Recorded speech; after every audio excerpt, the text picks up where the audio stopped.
Oi, quero convidar você para conhecer esse MVP, esse teste, esse podcast, esse videocast. Você é nosso convidado. Sejam muito bem-vindas, sejam muito bem-vindos. A gente está aqui colocando a nossa experiência, o nosso projeto, para trazer você para essa conversa. Nós, que nos conhecemos e criamos uma afinidade assim já de partida, e uma amiga em comum chegou e disse: gente, a conversa de vocês dá uma bosta. Vocês podiam, de repente, gravar isso.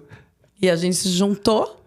Faz mais de um ano que a gente está conversando sobre as nossas histórias profissionais e pessoais e vimos isso aqui dá muita história. Por isso, a gente começou esse videocast, Pode Brilhar, e nós somos as primeiras convidadas. Ai, maravilhosa. Não é isso? O nosso programa 00, a gente decidiu fazer a gente se entrevistando para você conhecer um pouco da história da Anaí, um pouco da minha história. Já de partida, nós somos duas manezinhas, que fomos criadas aqui. Então, quando a gente começou a conversar, tinha muita coisa em comum. As escolas em comuns, amigos em comuns, os gostos, lugares em comuns. E fomos para a vida, fomos viajar, fomos criar nossas histórias em outras cidades. E aí, agora, a gente se reencontra. Pós-pandemia, no meu caso, uma gestação, no caso pós 40 anos. Pós 40 anos, pós-gestações. E olhamos para isso e disse, por que não a gente começar a contar essa história? Nesse primeiro momento, nós duas... E futuramente, pessoas muito interessantes por aqui. A lista tá grande. E pra gente estar aqui também, a gente juntou uma equipe sensacional, né, Anaí?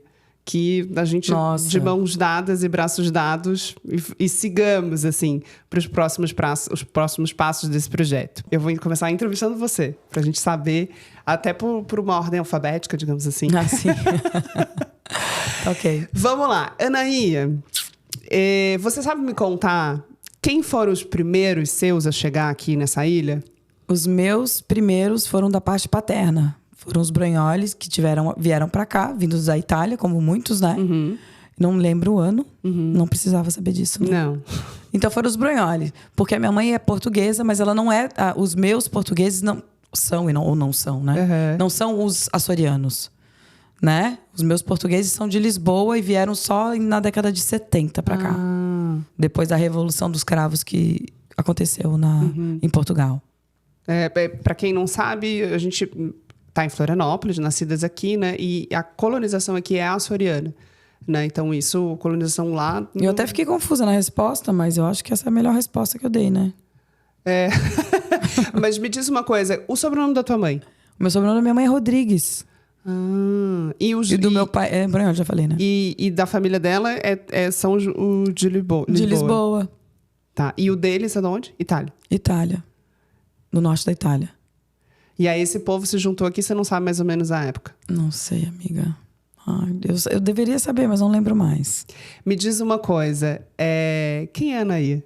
Anaí? Não vou declamar aquela poesia que eu já declamei, já tá aí nas redes.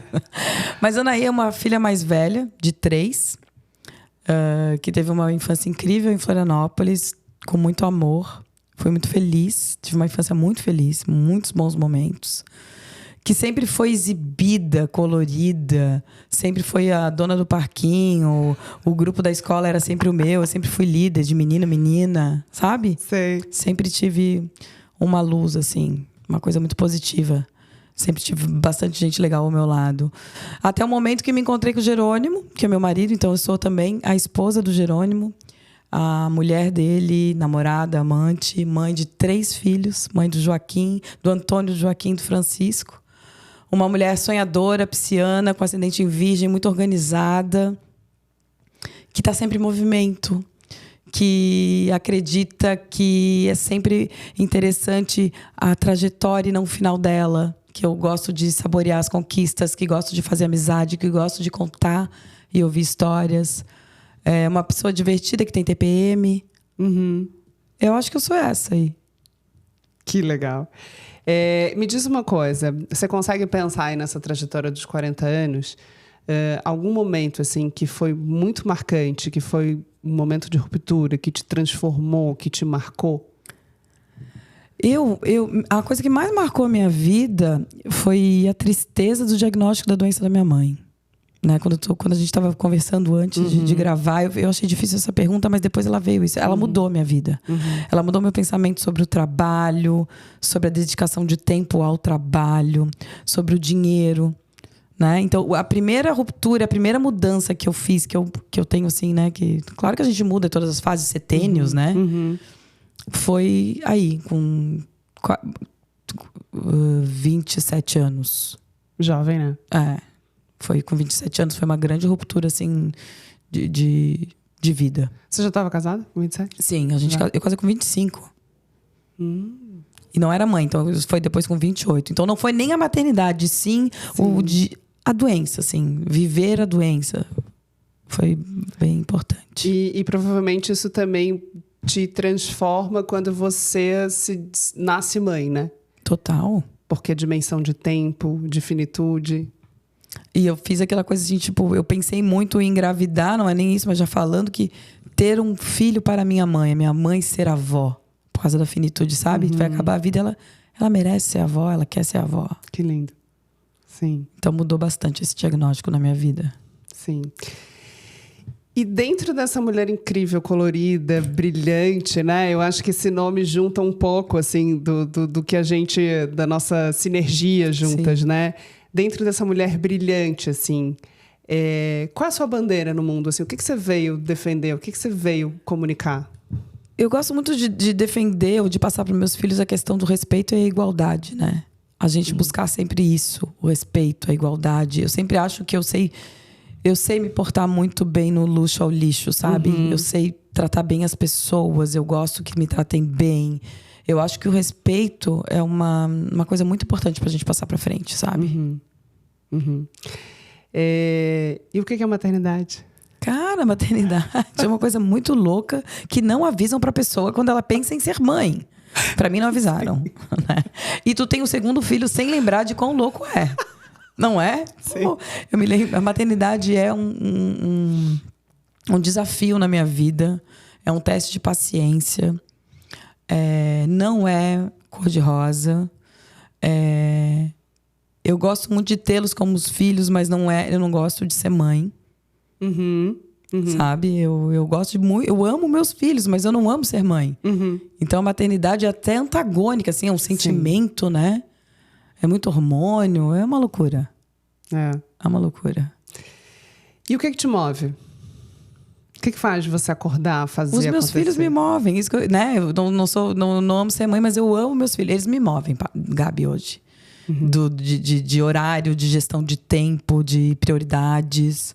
Né? Eles me movem para ser uma pessoa melhor, para beber menos, fumar menos, né? Que fumo cigarrinho nas festinhas. Então, tudo isso, eles me movem para ser uma pessoa melhor. Sim. E o que é o futuro? Onde está o futuro? O que é o futuro para você? Cara, para mim, o futuro já é o amanhã. Eu não gosto de pensar naquele futuro gigantesco, né? Eu gosto de fazer planos a curto e médio prazo. Né? Porque, como a doença, apareceu uma doença e mudou todos os planos futuros que a gente tinha, né? Então, assim, eu gosto, não sou de guardar dinheiro no colchão, sou de gastar em festa mesmo, em viagem, em experiência. Eu gasto muito em experiência. Então, o futuro pra mim é o amanhã. Então, se amanhã a gente vamos fazer uma viagem irada, vamos. Então, pra mim, o futuro é amanhã e ele é lindo. Amanhã é tão lindo, né? Tipo isso. Me passou uma outra pergunta aqui, que a gente não tinha colocado no roteiro, mas dentro dessa mulher incrível, né? Mãe de 3, e super potente, super produtora, assim. Falei aquele dia que eu te vi tão linda, aquele dia brilhando, entrevistando, fazendo, acontecendo. O quanto foi para você, foi difícil ser adolescente ou não? O quanto essa adolescente impactou na sua autoestima como adulta? Cara, tá aí uma coisa que eu não tive problemas com a adolescência. Eu fui uma adolescência com autoestima lá na lua. Fiquei muito bonita na adolescência, né? Eu não tive espinha, eu tinha uns peitos lindos, eu tava com um corpinho sarado, fazia balé, jazz. Sim. Então, assim, o corpo, desde os 12 anos, então o corpo já foi ficando todo bonitinho. Eu era das meninas das populares, quase, eu acho. Então, assim, a adolescência foi muito legal na minha vida. Eu adorei ser adolescente. Adorei.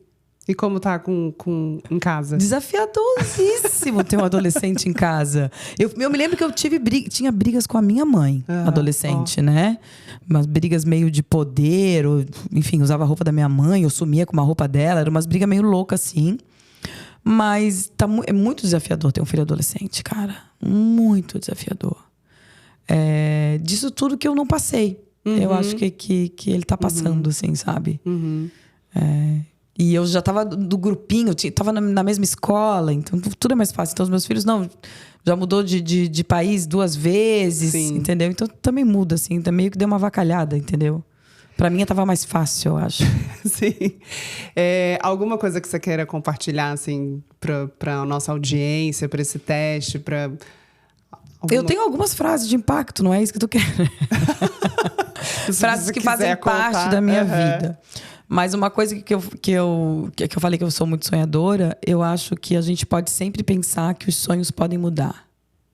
Eu gosto muito dessa sua frase. Né? Porque o meu sonho mudou. Desde o diagnóstico da minha mãe, depois que virei mãe, mudou de novo, depois que veio o segundo filho, mudou. Sabe? Muda. Porque a gente muda. Né? É isso. Eu acho que sonhos mudam. Como a gente. É isso. A gente sabe agora um pouquinho da Anaí, a gente agora vai fazer essa troca. Vai fazer. Desligou aí, amiga? Peraí, deixa eu ligar aqui de novo. Né? Porque assim, problema, né? Porque ela é a CDF do rolê, entendeu? Eu faço todas as conexões, a gente tá aqui no estúdio H2 Podcast Estúdio, a convite da Tanisa, do Zenon, e uma equipe incrível que tá aí por trás dessa luz, desse microfone, desse áudio, desse vídeo. Eu faço as conexões. Gabriela faz o roteiro, faz toda a organização, manda trocar de roupa, pensa em tudo. Porque Gabriela é artista, a gente não se apresentou assim, dessa forma formal, mas Gabriela é uma artista. Eu vou fazer umas entrevistas, entrevista com ela, vamos ver se ela vai vir. De frente, agora é o de frente com Gabi. De frente com Gabi. Gabriela. Fale. Gabi ou Gabi? Gabi. Eu tive que escolher. Todo mundo perguntava, Gabi ou Gabi? Gabi ou Gabi? Aí eu disse, tanto faz. Aí uma pessoa um dia me disse, escolhe. Tem uma tônica. É verdade, escolhe amiga. como você quer ser chamada. Aí eu escolhi Gabi. É Gabi.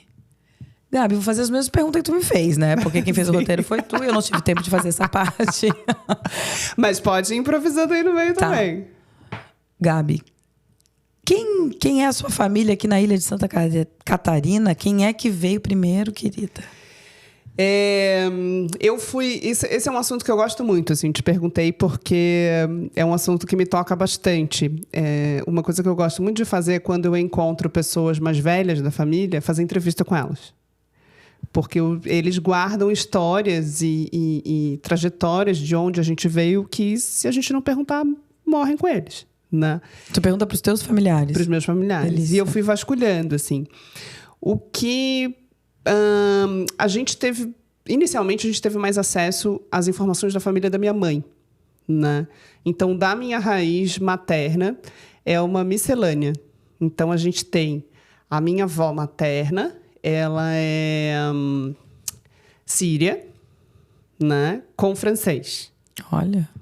Que eram os bisavós da minha avó materna que vieram... Tô falando que ela é CDF, que ela tem a árvore genealógica na cabeça. Vieram de Bangladesh. Então, aqui tem sírio, e aí essa síria, que é a Luísa Narrais, casou com o Bonassis. Né? E aí é sírio com francês, a mãe da minha mãe. O meu avô materno é grego com alemão. Então, tem o meu bisavô... ele é meu bisavô, que é o Jorge Aviaras, que é o sobrenome que eu acabei recebendo, né? Porque ao longo dessa jornada, nesses antepassados, os sobrenomes femininos vão ficando no caminho, né? Porque, tradicionalmente, se passava só um nome no México, não. Ah, é? Então, acabei ficando com o sobrenome do meu bisavô, que é grego, que veio para Florianópolis, contratado pela família Wepke como escafandrista para fazer os pés da Ponte Ercílio Luz. Meu Deus, amiga, tá dando uma respostona, né? CDF, cara. E ele casou com a Hilda Dornbusch. Então, casou grego com alemão. Agora, não me pergunta como é que eles conversavam, né? Porque são duas línguas. A língua do amor. A lei do amor, Então, na família da minha mãe é isso. É francês com sírio e grego com alemão. Eu acho que o meu é tudo italiano e português. Eu sou étnica. Os meus, não. Né? E aí, na família do meu pai, foi difícil de saber, assim, meu pai não sabia contar essa história, aí eu fui indo, assim, a minha avó sabia contar metade da história. Na família do meu pai tem povos originários? Então, na família também tem povos originários. Eu vejo lá uma indígena ali na foto da família, aquela foto gigante. Mas não tem. Ali, quando tu me falou quem chegou, eu já tô mais... Eu só lembrei dos italianos que chegaram e eu acho que ele casou com outra italiana. Então, mas essa turma que chegou lá em 1900 e início, 1902, 1903, eles ainda encontraram povos originários aqui. Então, tem gente que tem essas famílias. O que eu vi na família do meu pai, assim... essa era uma história que era um pouco não tão clara, né? Até que um dia eu vi na pandemia, colocaram no grupo lá da família uma foto e tinha uma senhora que nitidamente... É bem a foto que eu também tenho. Tem uma foto de uma senhora. Chama atenção. Uma senhora indígena, assim, sabe? E aí eu disse, quem é essa pessoa? É a avó Maria. A avó Maria de cima, porque lá tinha muita Maria. Então tinha a Maria de cima e a Maria de baixo. A Maria de cima morava no morro. A avó Maria, eu disse, mas a avó Maria indígena ela era indígena. Eu digo, então já estou sabendo alguma coisa, né? Tem italiano também, tem o famoso vô pequeno, que era que trabalhava com pão e era italiano. Acho que tem francês lá também. Mas na família do meu pai, a história é um pouco mais... Tipicamente brasileira, né? Uma família tipicamente brasileira, cheia de mistura. Nós somos misturas de povos. Mas eu te confesso que uma coisa... é tanta mistura que eu fiz aquele daquele teste genético da saliva. Mentira. Não, fiz. E o meu veio o mapa... no meu mapa deu 95% genética europeia. Eu disse, eu vou pedir o passaporte. E aí... apareceu espanhol, minha filha. 59% espanhol. Aí lá fui eu vasculhar onde estava esse espanhol, porque até então eu não sabia, né? Aí uma prima da família do meu pai contou que ela sabia da família dele, que tinham primos, uma família que veio da Espanha, era judia, transformou o nome para Silva para poder não morrer, né? Que isso também era uma prática de sobrevivência, né? Então é isso, essa miscelânea, assim. Não, com certeza a minha história é tipo a da Gabriela, mas eu não sabia que eu tinha que ter estudado assim e nem ter feito o exame do DNA. Tá, Gabriela? Não vê. Essa é a Gabriela, entendeu? Mas quero saber de você, Gabi. Quem é você, Gabi? Eu sou uma criança feliz. Essa é a minha essência, assim. Eu gosto muito de lembrar dessa minha resposta quando criança, que me perguntava o que você quer ser quando crescer, quando você quer ser quando crescer. Eu dizia, eu quero ser feliz. E as pessoas me respondiam, mas feliz não é profissão. É profissão. Então, eu levo isso muito dentro do meu coração. Assim, quando eu estou nos momentos difíceis, né, nas adversidades, eu vou lá para dentro dessa criança feliz. Sou uma pessoa extremamente comunicativa na rua, descobri a comunicação no meio do meu ofício, assim, me apaixonei por isso, mas sou uma pessoa extremamente silenciosa em casa. Quem convive comigo entende... Não é daquela que canta, não? Não, eu sou extremamente reservada e silenciosa em casa, assim. Que é essa conjunção, né? Escorpião com Gêmeos e a Lua em Peixes, que é onde a gente chora junto. A minha Lua é em Câncer, amiga. Eu sou Peixes com ascendente de Virgem, a Lua em Câncer, mas eu choro também por causa da Lua em Câncer. Pois é. A Lua em Câncer dá uma chorada também, né? E ajuda, puxa a lágrima do peixe, né? Puxa. Então, eu sou essa pessoa, assim. Eu sou essa criança que trago essa essência dentro do coração, assim, de ser feliz, né? Sou filha de uma mãe médica, de um pai que foi bancário durante muitos anos, assim. Sou dessa linhagem feminina, não sou a primeira a fazer universidade, o que eu honro bastante, assim, as minhas ancestrais, a minha avó materna e a minha bisavó é essa síria que tinha uma grande alfaiataria em Florianópolis, né? Empreendedora já. Fui descobrir isso conversando com a filha dela, que hoje tem 96 anos. Sou mãe do Jorge Kenza, que é um bebê fofo de 2 anos e 4 meses, que tem até 21. Sou sou companheira do Everton, famoso Japa. E que foi um encontro lindo também, assim. Ele é meu segundo casamento e a gente se encontra... Não sabia. Por isso que a gente está aqui conversando. E a gente se encontrou, assim, num susto. Nós éramos amigos antes, ambos casados, há 4 anos antes de a gente se encontrar e ficar junto. E aí a gente se encontrou, deu uma coisa, assim. E a nossa relação é meio uma relação de crescimento, sabe? A gente nota que é uma relação de crescimento, de aprendizado. E o Jorge veio para dar um check nisso, né? Sim, com certeza. Filhos. E eu... Frutos do nosso amor. E eu, amiga, eu me sinto uma artista por natureza, assim. Porque eu sou uma pessoa extremamente viciada em criatividade. Extremamente. Estou sempre criando com projeto, com coisa na cabeça, com ideia na cabeça. É um inferno. Porque é muita gente na minha cabeça, criando, Sim. tendo ideia, projeto. Ao mesmo tempo, para eu não enlouquecer, eu ponho no corpo. Então, por isso que eu sou bailarina desde 5 anos de idade. Então, eu vou pro corpo para não enlouquecer. Então, eu sou uma pessoa extremamente ativa no corpo, penso com o corpo, defendo o corpo como uma forma de pensar. Mas é isso. Linda história, não sabia de tantas coisas. Gabi, qual foi um grande momento, assim, que impactou a tua vida? Desses 47? 45 anos. O que impactou? Eu acho que o que mais me impacta, olhando daqui para 45 anos atrás, o que me impactou na época eu não tinha consciência. Eu tomei consciência disso depois, né? Que eu acho que a partir disso moldou minha vida inteira, assim. Eu nasci com deficiência imunológica, né? A gente brinca lá em casa que eu tenho CRM positivo. Filho de médico é CRM positivo, né? Filho de médico sempre tem a chance de ser mais bichado do que os outros. Eu não sabia. Não tem médico na minha família, amiga. Tem essa piada, assim. E aí, com 1 ano de idade, eu fiz uma tuberculose. Perdi metade do pulmão esquerdo. E, a partir daí, eu desenvolvi asma e fiz 23 pneumonias até os 12 anos. Nossa! Eu fui a criança... Apesar de ser uma criança com uma essência no coração feliz. E na homeopatia, não? Doutora Ede, não? Ainda não. Ela era alopata ainda. Não sabia dessa história também. E acho que eu mantive esse coração feliz para sobreviver a essa infância tão doente, porque eu era criança da bolha, né? Sim. Não corre, não brinca, não anda, não vai na chuva, não vai no vento. Agora não pode, porque você vai fazer crise de asma. Teve algum momento que isso parou de ser? O pulmão se regenera? Minha ignorância aqui. Ele não se regenera. Eu tenho uma cicatriz no pulmão, no lado esquerdo, na parte de baixo, assim, né?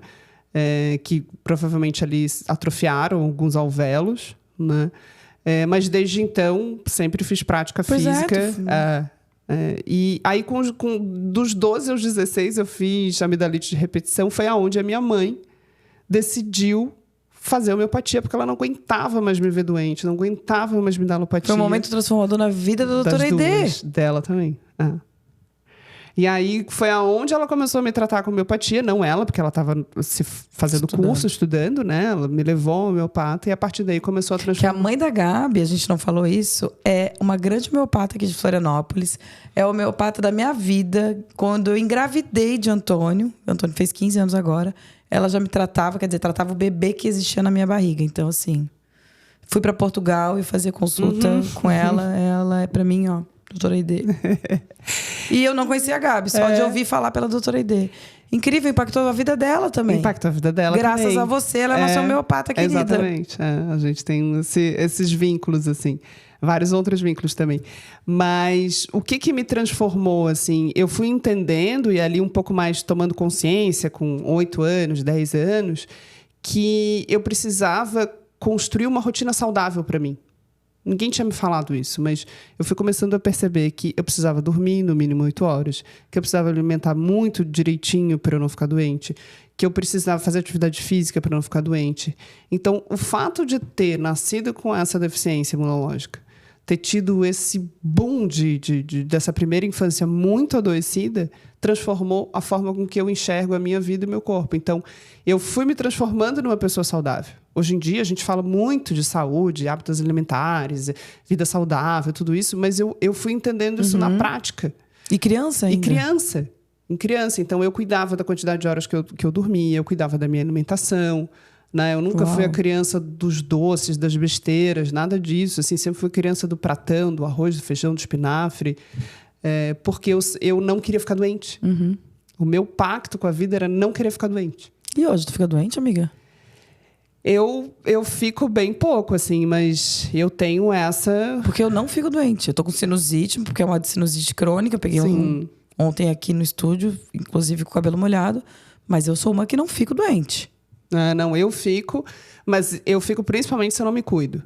Então, por exemplo, se o Jorge adoecer, ficar 3 noites, assim, dormindo mal, que eu vou dormir super mal, eu vou cair. Eu não. A minha imunidade é muito frágil. A minha deve ser alta mesmo. Então, eu cuido muito dela, assim, e sei o que eu preciso fazer. Então, esse acontecimento, ter nascido assim, né, ter experienciado essa primeira infância muito adoecida, me transformou.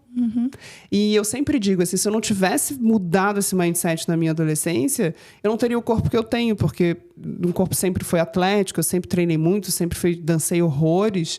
Foi porque eu mudei a minha cabeça para me cuidar. Legal, amiga, que consciente, né? CDF. Aí já se tocou isso lá com 12 anos. E eu lá no doce, no brigadeiro. Comia brigadeiro de colher com Nescau, botava na geladeira, no congelador. Não fazias isso? Não. Ai, amiga, então... qual é a tua bandeira? O que tu tá querendo... O que tu quer provar pro mundo? Não provar, o que tu quer trazer para esse mundo aí ou deixar para o mundo? Qual é a tua bandeira? Eu acho que por conta dessa história que eu falei, assim, uma coisa que nesse momento está muito forte, que eu tenho construído bastante, antes de tudo, saúde. Né? E a saúde nessa sua completude, assim. Saúde não só a saúde do exame de sangue, dos exames de imagem, se eu estou bem, se eu não estou bem, mas a saúde na sua completude. E a completude de entender que a gente tem que estar em movimento para ser saudável. Eu sou uma pessoa do movimento. Né? Eu gosto do movimento. E é um raciocínio... A gente se conecta muito nisso, né? Exato, E é um raciocínio que a gente esquece de pensar sobre isso, porque... A gente mora num lugar chamado planeta Terra, que não para de se mexer o tempo todo. Translação, rotação. A gente está aqui, parece que ele está parado, mas ele não está. E a gente se acha fora desse planeta. A gente não acha que a gente está em movimento. A gente não acha que a gente faz... E a gente faz parte, né? Da natureza. Nós somos os únicos seres vivos que estamos aqui em cima dessa terrinha, desse globo, que não nos conectamos à estação do ano. Que não nos transformamos para a estação do ano, não nos preparamos para a estação do ano, não nos conectamos com a natureza. A gente tem a ousadia de dizer, eu preciso sair daqui um pouco e me conectar com a natureza. Nós fazemos parte da natureza. A gente é que se exclui dela. Né? Então, esse entendimento de que a gente está em movimento o tempo todo, esse é uma das coisas que eu acho que me dá gosto assim, de falar. Porque a gente se acomoda rápido. Verdade. A gente se acomoda na vida, a gente se acomoda no trabalho, a gente se acomoda no casamento, a gente se acomoda na maternidade, a gente se acomoda em qualquer papel social. A gente senta e diz, aqui tá bom, não mexe, não muda nada, tá bom, aqui tá gostosinho, não muda nada. Se mudar alguma coisa, eu não sei muito o que fazer, como lidar. Então, a gente não se coloca em movimento. E a gente passa o tempo, passa a vida, passam as coisas, e quando você vê, você não se realizou. Você não foi atrás de sonhos, você não foi atrás dos sonhos que mudam, né? Dos propósitos que mudam, assim como os sonhos mudam, os propósitos também mudam. Né? Então, é isso, a gente está em movimento. Pode chegar lá na frente e dizer, gente, eu não quero mais nada disso. Isso. Eu não quero mais morar aqui, eu não quero não sei o quê. Eu vou para outro lugar. É isso, mudou meu propósito, mudou minha vida. Perfeito. Né? Que essa é outra coisa que eu bato na tecla. Assim, tem tanta gente dizendo, eu ajudo você a achar o seu propósito. No propósito a gente não acha, a gente escolhe. O que a gente acha é missão na vida. Você descobre qual é a sua missão na vida, mas propósito você escolhe. Né? Quando a gente entra na faculdade, a gente tem um propósito que é sair da faculdade. Né? Quando a gente sai da faculdade, a gente tem um outro propósito, que é fazer tal e tal coisa e tem um objetivo. Então, é um pouco isso, assim, né? Eu gosto da bandeira do movimento. Acho lindo. E daí, tá aí, essa é o que tu comunica pro mundo? O que tu comunica? Eu acredito que eu comunico isso, assim, e eu gosto de trazer essa coisa do movimento pro corpo. Então, a gente é muito ensinado a aprender através da palavra, do livro, da escrita. A gente não é convidado a aprender pelo corpo. E o corpo é muito mais inteligente. O corpo A gente é convidado a ficar meio parado com o corpo, né? Fecha Totalmente. a perna, fica quietinha, não mexe muito os braços, né? Agora que tu falou. Exatamente. E aí, o que a gente vai fazer quando a gente procura uma yoga da vida, né? Quando a gente procura uma prática física que traz consciência. Tudo, né? Você quer abrir, você diz, meu Deus, olha o que o meu corpo está falando. Meu Deus, essa dor aqui, eu não sabia. Por que esse meu plexo aqui... Respira na dor. Por que esse plexo aqui é tão fechado? Gente, olha isso. Então, o seu corpo... Eu digo isso, o corpo manda cartas o dia inteiro. Aqui tá doendo por causa disso. Amiga, aqui tá doendo por causa disso. Essa sinusite por causa disso. E a gente não se conecta. A gente toma uma Neosaldina, uma aspirina e vai embora. Toca a vida, né? Então... Que é o autoconhecimento, né? Que é o autoconhecimento. Que a gente também... É outra coisa que a gente... Se conecta. Tu falou da maternidade. E a gente tem, né? O que é a maternidade? Gente, a maternidade é uma montanha-russa. Que aí você vai subindo, você diz, ai, que legal, eu tô subindo. Olha, eu tô subindo. Olha a paisagem. Gente, tá ficando alto. Né? Aí na próxima diz, ai, eu acho que eu tô enjoada, acho que eu vou vomitar. Meu Deus, engoli o vômito. A maternidade não é fácil. É uma montanha-russa, assim. Agora, eu fiz a escolha, né, de ser mãe. Decidi engravidar, né? Eu tinha também já no meu coração assim que eu ia ser mãe tarde. Foi uma escolha de ser mãe tarde, né? Apesar de ter enfrentado um monte de falas tortas. E sabia que meu filho ia ser menino, ia ser Jorge. Eu já sei do Jorge há bastante tempo, assim. Então a gente já tem esse combinado, né? O Jorge nasceu, a gente teve o diagnóstico tardio dele com 1 ano e 2 meses só, né? Ele teve um acompanhamento muito tranquilo, um desenvolvimento muito tranquilo até 1 ano e 2 meses. E quando eu digo que eu tive um espaço de tempo, né? Porque eu nasci mãe e demorei 1 ano e 2 meses para nascer uma mãe atípica. Né? Então eu tive um... Por que não... Mas eu deveria ter aparecido? Não tem um exame que é desse? Tem. A síndrome de Down, ela pode aparecer em várias etapas, né? Em várias? Várias. Ela pode aparecer... Eu só que é naquele do morfológico? O morfológico, lá com 3 meses, 5 meses, né? Acho que é com 5 meses, né? Acho que é com que faz o morfológico, que faz todas as medidas lá intrauterina. E não... Lá não apareceu, né? Às vezes ela pode aparecer no exame de pezinho, ela pode aparecer quando nasce, né? Ela pode aparecer em várias etapas. Só apareceu com 1 ano e 3 meses. Então virou outra mãe, né, amiga? Porque tu tem que aprender também a ser uma mãe atípica.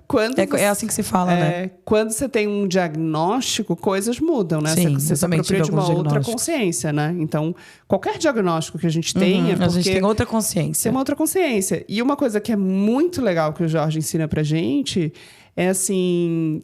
O Jorge tem uma condição. Se o Jorge tem uma condição, se você for parar pra pensar, todos os seus filhos têm uma condição. Típicos ou atípicos. Né? Porque nós, típicos, também temos condições. A gente pode listar uma forma de que não gosta de ser tratada de tal forma, não gosta disso, não gosta... Isso são condições. Condições para a gente se relacionar, condições para você se relacionar com o mundo. Todo mundo tem condição. Então, isso de cara, o Jorge já diz. Eu tenho uma condição, preste atenção, você também tem. E foi muito legal, assim, que meu marido virou e disse, meu Deus, eu tenho uma enteada de 14 anos, né? E ele virou e disse, gente, eu nunca perguntei pra mim qual era a condição da minha filha. Olha. E isso mudou a relação dele. Com a filha. Mudou o olhar dele para com a filha, né? É isso, temos uma condição. Então, ele tem só uma condição. E a maternidade tem esses desafios. Agora, eu digo que eu tenho muito privilégio de ter sido filha da minha mãe, né? De ser filha da minha mãe. Minha mãe, desde que nasceu mãe, através de mim, né? Da minha gestação, eu sou mais velha. A minha mãe sempre ensinou autonomia sendo autônoma. Olha só. Pelo exemplo, Pelo né? exemplo. Eu tenho que trabalhar. Cada um tem a sua vida. Você vai para a escola, você vai fazer isso. Hoje você fica na casa da sua avó. Eu vou trabalhar. Então, minha mãe sempre deixou os espaços muito separados e claros. Quando nós nos reunirmos no final do dia, a gente vai brincar, a gente vai fazer, a gente vai... Mas eu vou lá, eu vou trabalhar. Eu não vou abrir mão disso. E eu trago isso para mim. Porque eu entendo que eu estou aqui com você hoje e o Jorge está tendo a vida dele. E o fato de eu já ter pego a minha bolsa e ter ido viajar, fazer peça no Rio, fazer peça em São Paulo, e ele estar aqui com uma rede de apoio, obviamente, somos privilegiadas por ter essa rede de apoio, né? Isso também ensina autonomia para o meu filho. Olha, minha mãe foi viajar, foi trabalhar, ok, voltou. Temos todo o amor do mundo juntos, né? Porque a maternidade não pode ser esse sofrimento desse estorvo, né? Eu sei que tu tá falando de sair, de não estar tão presente, né? Porque tem aquela frase, esteja presente, presença de qualidade ou quantidade. Eu acho tão difícil isso aí, não existe. Não existe o que é melhor, quantidade ou qualidade. É que ela não pode ser uma prisão, né? Não, você não pode deixar de ser você porque você tem 3 filhos. Não, e é o melhor que eu posso dar, entendeu? O que tem é as prioridades do dia, né? Na agenda, né? Eles são nossas prioridades. Mas é por isso que a gente falou que essa montanha-russa. Às vezes tu tá afim de ficar ali com ele, às vezes não. Exatamente. Que nem a gente vai viajar, ficar com saudade e depois tu esqueceu, né? Esqueceu, né? Até porque eu ligo pra eles e ninguém me atende. Ai, que ótimo. Amiga, ninguém me dá bola. O Francisco, porque ele fica brabo. Simplesmente ele fica brabo. Demorou muito pra chegar e já olha pra gente, nunca mais falar. O que dá mais atenção é o Joaquim, mas logo pedindo pra desligar. Tá bom, mãe, te amo. Tchau, mãe. Te amo, mãe. Vai desligando.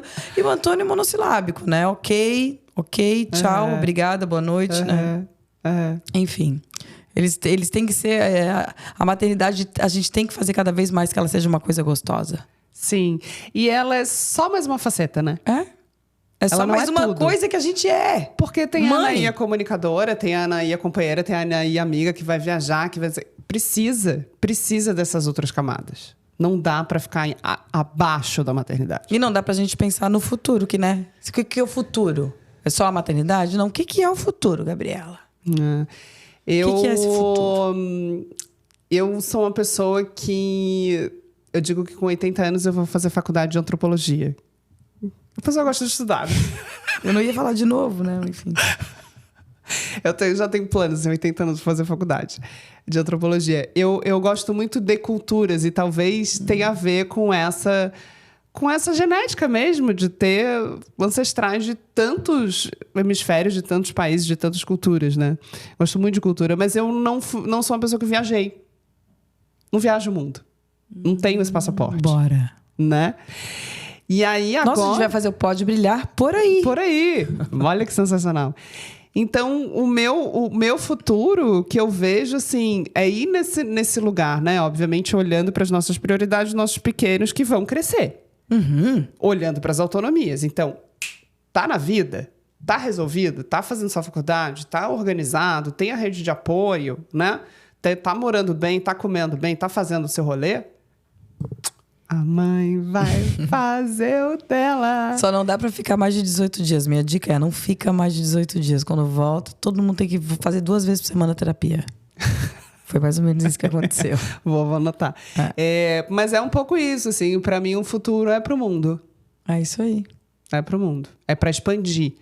Porque eu acho que uma das coisas que a gente tem que fazer quando a gente tá a gente tá na mesma faixa etária, e os nossos pais praticamente também... olhar para eles e aprender com eles mais do que criticá-los, né? Porque eles fizeram escolhas e tem as questões geracionais todas, assim. Então, eu olho para os meus pais, né, principalmente mais meu pai, e digo, não vou ficar no sofá. Não vou ficar no sofá. Ah, não, meu pai tá no mundo, amiga. Não tá nem aqui, vai chegar daqui a 2 dias. Meu pai é uma grande referência pra mim. Meu pai tá no sofá e minha mãe continua trabalhando, né? Feito louca. Então, Sim. eu não quero nenhuma coisa melhor. Nem eu. Ou que se for pra trabalhar, que trabalhe com uma coisa no mundo. muito divertida, né? Com comunicação, com pessoas. Não, a doutora Aide, não podemos dizer que ela não é divertida. Não, ela ama o que ela faz, pelo amor de Deus. Faz, aquele consultório com 850 milhões de brinquedos, não tem como. E 850 milhões de pacientes. Sim. É isso. É isso. Muito bom, muito que bem. Então, esse daqui foi o nosso episódio 00. Essa troca de bola aqui, para você conhecer um pouco mais da gente. E nessa nossa pré-temporada, a gente queria agradecer muito. Agradeço o estúdio, por favor. Então, quero agradecer o H2 Estúdio Podcast, que nos recebeu. Tanisa, Zenon, toda a equipe. Muito obrigada. Acho que tu pode agradecer a nossa equipe do nosso podcast. Agradeço nossos queridos, né? A nossa querida Mergê, que está por trás desse grande trabalho, desse grande projeto. Laura Coutinho, que nos apoia com pesquisa, com roteiro. Amadá Bernal, que foi quem fez o match das coisas. Que é a nossa produtora executiva. E uma equipe que vai vir ainda, que a gente vai formar, que é muita gente. Muita gente. Depois a gente conta. Mas é isso. Um grande beijo pra vocês. Esse daqui é o nosso 00 e assiste o próximo episódio.